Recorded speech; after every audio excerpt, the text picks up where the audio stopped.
In the United States Navy, there's a very interesting, yet notorious claim that has moved around quite popularly. It's that no matter what branch in the Navy you look at, the officers and the newbies do not see eye to eye. More often than not, you'll hear that the sailors hate their officers. Some believe that it's just a perception that grew because of the stratified and strict structure that exists to maintain proper order and discipline in the Navy. However, that doesn't seem to agree with popular opinion on the matter. There are a lot more who hold a conclusion beyond any doubt that the U.S. Navy officers hate their newbies. Today, we are exploring the topic to see if there's any compelling evidence that agrees with this growing perception of animosity between the two groups. Is there an element of truth to this claim? Or did this just come from a bunch of lazy boots looking to whine and complain about their work? Where did it all start? Are there any victims, and what are their experiences like? A history of the Navy and its sailors. If you are familiar with the U.S. Navy service, you're not a stranger to this topic.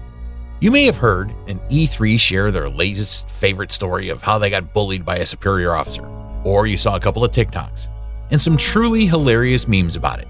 You want to find out if it's true. Let's back up and see if we can find where it all started. Of course, one of the ways newbies get so much heat from these officers is the strong verbiage during morning PT. But isn't that commonplace already? Here's a quick run-through of the hierarchy structure that exists in the Navy for a little bit of background. The U.S. Navy ranks are essentially split into three categories. The first, but the least in rank, is the enlisted troop. Then there is the warrant officer rank, and finally the highest, you guessed it right, the officer rank. As far as history has slipped up to us, the Navy has had a reputation for being more rigid and hierarchical than the Army. That sounds like just one reason why most people will easily think officers treat their enlisted sailors very badly. But this history also includes the Navy's journey to racial integration during the Civil War, with black men often subjected to prejudice and discrimination from officers at the time. There's another factor that comes into consideration when it comes to finding out how the relationship between officers and enlisted sailors came to be what it is now. The notion that the newbies were inferior to those in the officer ranks started a long time ago. Enough time for the culture of separation to get to the point it is today. Nearly 2 in 5 enlisted sailors reported feeling severely or extremely stressed, with rates increasing since 2019. While that seems like a normal thing to expect from being in that environment after all, it's the military. But is it though? Personal experiences and statistics. New sailors with ranks E6 and below are more likely to report high levels of burnout compared to their officer counterparts. Their stress and burnout can add to a demoralized and stressed workforce, negatively impacting the Navy's ability to carry out its missions effectively.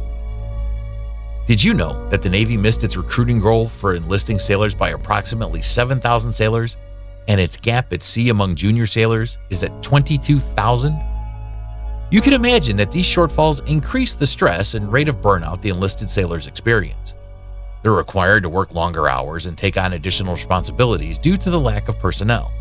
Both officer and enlisted have a certain amount of roles and responsibility and authorities. Let's take a look at the lives of these newbies compared to those of the officers. The higher-ranking officers first of all enjoy their private quarters, set up with all the fancy stuff like pull-out desks, elevated bunk beds, and foldable wash basins. While somewhere within a few hectares away, a junior enlisted sailor is being crammed into mast decks, while their commanding officers share multi-berth rooms set apart by rank. The relative luxury the officers enjoy doesn't end with the kind of beds they crash for the night on. There's also that they get better quality food, served by a special team of cooks that tends to their appetite.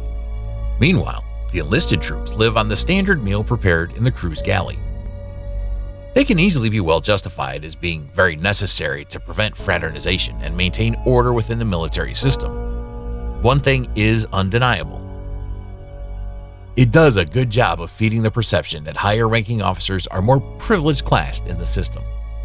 Another factor that feeds the notion is how officers must possess a 4-year college degree and undergo extensive leadership training, while new sailors typically just get only basic and technical training. This obviously could lead someone in a higher rank to feel intellectually superior to a junior sailor. Officers make the decisions and really make a lot of the coordination and planning, and that comes down to us, and we make whatever they decide go. There's more to that story that doesn't get attention, however, like how the officer gets fewer possible options to choose from than the enlisted in the long run. These reasons add up to why newbie sailors may not think very fondly of their superiors.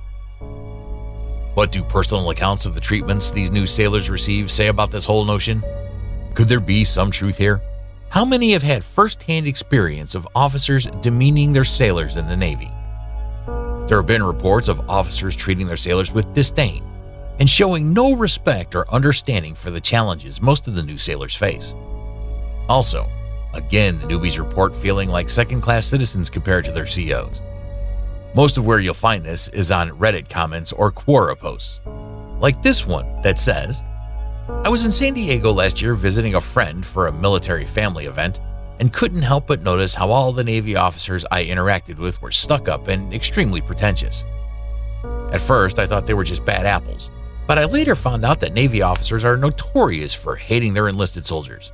And he goes on to say how different it was in the Army. There has always been a physical separation between officers and enlisted sailors on ships that contributed to the perception of a divide. It added to the reduced interaction and shared experiences between the two groups. Somehow, you can agree that because of the gap, officers may find it difficult to understand the experiences and challenges the enlisted sailors face. How did it affect the Navy's performance? How has the treatment from the U.S. Navy officers towards their enlisted sailors affected the overall functioning of the Navy? The effects and personal experiences of treatment the enlisted officers get from the higher-ranked U.S. Navy officers have a significant impact on the morale, stress levels, and overall well-being of both groups. The junior sailors reported having lower morale in their commands compared to officers, with the youngest enlisted sailors, E1 through E6, least likely to say they had high morale in their commands. Well, the lack of morale can get as bad as a growing lack of trust in leadership, because these newbies feel that their concerns and needs are not being addressed. Also, the Navy's retention rates for enlisted sailors are lower than those for officers, with less than half of the E1 through E6 male sailors planning to stay in the Navy until retirement. This carries a lot of significance, but how much can you blame the system? The Navy's stratified structure is designed to maintain order and discipline, the discipline that is necessary for protecting and serving their country. The perceived hate from officers towards their enlisted sailors does not add up to the conclusion that the system is bad. Most of the cases of maltreatment from the officers to the enlisted can very rightly be classified under a personality issue with the concerned officer. Officers are expected to maintain a standard of conduct, but even the ones that don't, the issues that can contribute to a negative work environment, but they do not necessarily equate to maltreatment in most cases. Being able to carry out the work, but be comfortable for me to be able to approach him with an issue, or he should be able to be comfortable enough certainly to come to me with an issue, what needs to happen. Not every officer treats their enlisted sailors as bugs to be squashed by all means. While of course fraternization is a violation of UCMJ, and officers and junior sailors can't get too close, that doesn't mean officers and enlisted can't have a good relationship. Is it right to say that the cases of maltreatment that exist in the U.S. Navy don't represent the general standard of conduct that the sailors follow? And furthermore, the officer will take on that role at times is to provide that guidance. I hope you got a good idea of how the perception came to be of the issues between the officers and the new sailors. Do you think it's going away soon?